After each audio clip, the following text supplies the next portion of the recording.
என்னாச்சுமா? தண்ணி எடுக்கணும். இப்போ இங்கே உள்ளே உட்காந்து கொடுக்கூடாதுமா.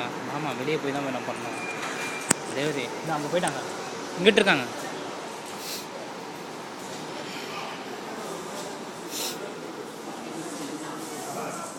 இது என்னதுங்க இது? பெல் நினைக்கிறேன் நம்ம இல்லைங்க, இது சும்மா இப்படி எடுத்தா வந்தால் சத்தம் வந்துடுவேன். ஏ கமலேஷ், கமலேஷ் காசு போடுறாங்க பார்த்தேன். கலெக்ஷன் எடுக்காங்க. கமலேஷ் ஹாய் சொல்கிறா ஒரே ஒரு தடவை. சரி சரி.